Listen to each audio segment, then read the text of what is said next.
Joshua 4.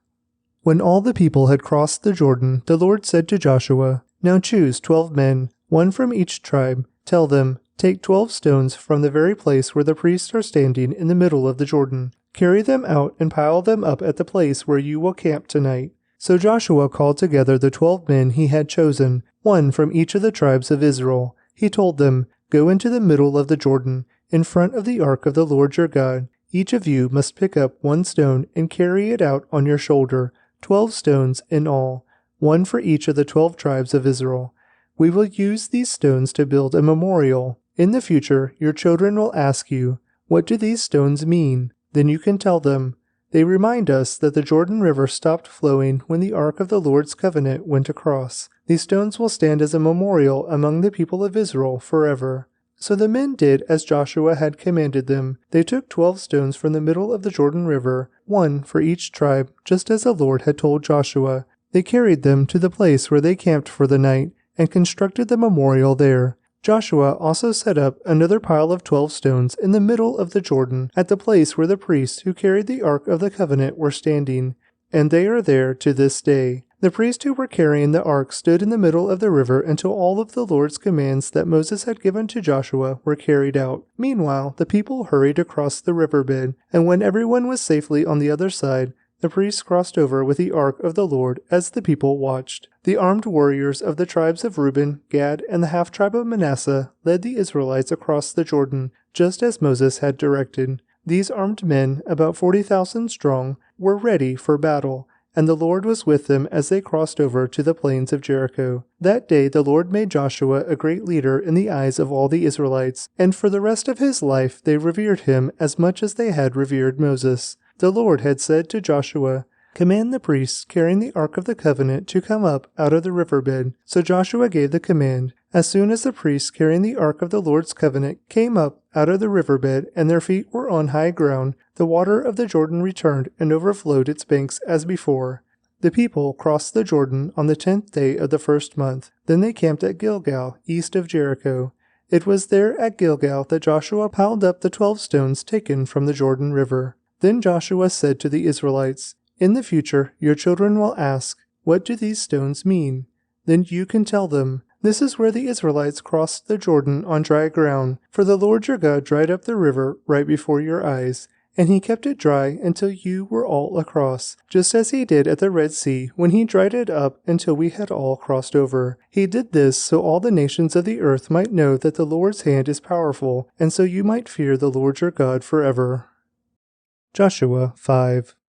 When all the Amorite kings west of the Jordan, and all the Canaanite kings who lived along the Mediterranean coast, heard how the Lord had dried up the Jordan River so the people of Israel could cross over, they lost heart and were paralyzed with fear because of them. At that time the Lord told Joshua, "Make flint knives and circumcise this second generation of Israelites." So Joshua made flint knives and circumcised the entire male population of Israel at Gibeath Haraloth. Joshua had to circumcise them because all the men who were old enough to fight in battle when they left Egypt had died in the wilderness. Those who left Egypt had all been circumcised, but none of those born after the Exodus during the years in the wilderness had been circumcised. The Israelites had traveled in the wilderness for 40 years until all the men who were old enough to fight in battle when they left Egypt had died, for they had disobeyed the Lord, and the Lord vowed he would not let them enter the land he had sworn to give us, a land flowing with milk and honey. So Joshua circumcised their sons, those who had grown up to take their fathers' places, for they had not been circumcised on the way to the promised land. After all the males had been circumcised, they rested in the camp until they were healed. Then the Lord said to Joshua, "Today I have rolled away the shame of your slavery in Egypt." So that place has been called Gilgal to this day. While the Israelites were camped at Gilgal on the plains of Jericho, they celebrated Passover on the evening of the 14th day of the first month. The very next day they began to eat unleavened bread and roasted grain harvested from the land. No manna appeared on the day they first ate from the crops of the land, and it was never seen again. So from that time on the Israelites ate from the crops of Canaan. When Joshua was near the town of Jericho, he looked up and saw a man standing in front of him with sword in hand. Joshua went up to him and demanded, "Are you friend or foe?" "Neither one," he replied. I am the commander of the Lord's army." At this, Joshua fell with his face to the ground in reverence. "I am at your command," Joshua said. "What do you want your servant to do?" The commander of the Lord's army replied, "Take off your sandals, for the place where you are standing is holy." And Joshua did as he was told. Joshua 6. Now the gates of Jericho were tightly shut because the people were afraid of the Israelites. No one was allowed to go out or in. But the Lord said to Joshua, "I have given you Jericho, its king, and all its strong warriors. You and your fighting men should march around the town once a day for 6 days. 7 priests will walk ahead of the ark, each carrying a ram's horn. On the 7th day you are to march around the town 7 times with the priest blowing the horns. When you hear the priest give one long blast on the ram's horn, have all the people shout as loud as they can. Then the walls of the town will collapse, and the people can charge straight into the town." So Joshua called together the priests and said, "Take up the ark of the Lord's covenant, and assign 7 priests to walk in front of it, each carrying a ram's horn." Then he gave orders to the people, "March around the town, and the armed men will lead the way in front of the ark of the Lord." After Joshua spoke to the people, the 7 priests with the ram's horns started marching in the presence of the Lord, blowing the horns as they marched, and the ark of the Lord's covenant followed behind them. Some of the armed men marched in front of the priests with the horns, and some behind the ark, with the priests continually blowing the horns. "Do not shout, do not even talk," Joshua commanded. "Not a single word from any of you until I tell you to shout. Then shout." So the ark of the Lord was carried around the town once that day, and then everyone returned to spend the night in the camp. Joshua got up early the next morning, and the priests again carried the ark of the Lord. The 7 priests with the ram's horns marched in front of the ark of the Lord, blowing their horns. Again the armed men marched both in front of the priests with the horns and behind the ark of the Lord. All this time the priests were blowing their horns. On the 2nd day they again marched around the town once and returned to the camp. They followed this pattern for 6 days. On the 7th day the Israelites got up at dawn and marched around the town as they had done before, but this time they went around the town 7 times. The 7th time around, as the priests sounded the long blast on their horns, Joshua commanded the people, "Shout, for the Lord has given you the town. Jericho and everything in it must be completely destroyed as an offering to the Lord. Only Rahab the prostitute and the others in her house will be spared, for she protected our spies. Do not take any of the things set apart for destruction, or you yourselves will be completely destroyed, and you will bring trouble on the camp of Israel. Everything made from silver, gold, bronze, or iron is sacred to the Lord and must be brought into his treasury." When the people heard the sound of the ram's horns, they shouted as loud as they could. Suddenly, the walls of Jericho collapsed, and the Israelites charged straight into the town and captured it. They completely destroyed everything in it with their swords, men and women, young and old, cattle, sheep, goats, and donkeys. Meanwhile, Joshua said to the 2 spies, "Keep your promise. Go to the prostitute's house and bring her out, along with all her family." The men who had been spies went in and brought out Rahab, her father, mother, brothers, and all the other relatives who were with her. They moved her whole family to a safe place near the camp of Israel. Then the Israelites burned the town and everything in it. Only the things made from silver, gold, bronze, or iron were kept for the treasury of the Lord's house. So Joshua spared Rahab the prostitute and her relatives who were with her in the house, because she had hidden the spies Joshua sent to Jericho, and she lives among the Israelites to this day. At that time Joshua invoked this curse: "May the curse of the Lord fall upon anyone who tries to rebuild the town of Jericho. At the cost of his firstborn son he will lay its foundation. At the cost of his youngest son he will set up its gates." So the Lord was with Joshua, and his reputation spread throughout the land. Luke 20. One day, as Jesus was teaching the people and preaching the good news in the temple, the leading priests, the teachers of religious law, and the elders came up to him. They demanded, "By what authority are you doing all these things? Who gave you the right?" "Let me ask you a question first," he replied. "Did John's authority to baptize come from heaven, or was it merely human?" They talked it over among themselves. "If we say it was from heaven, he will ask why we didn't believe John. But if we say it was merely human, the people will stone us, because they are convinced John was a prophet. So they finally replied that they didn't know. And Jesus responded, "Then I won't tell you by what authority I do these things." Now Jesus turned to the people again and told them this story. A man planted a vineyard, leased it to tenant farmers, and moved to another country to live for several years. At the time of the grape harvest, he sent one of his servants to collect his share of the crop. But the farmers attacked the servant, beat him up, and sent him back empty-handed. So the owner sent another servant, but they also insulted him, beat him up, and sent him away empty-handed. A third man was sent, and they wounded him and chased him away. "What will I do?" the owner asked himself. "I know. I'll send my cherished son. Surely they will respect him." But when the tenant farmers saw his son, they said to each other, "Here comes the heir to this estate. Let's kill him and get the estate for ourselves." So they dragged him out of the vineyard and murdered him. "What do you suppose the owner of the vineyard will do to them?" Jesus asked. "I'll tell you.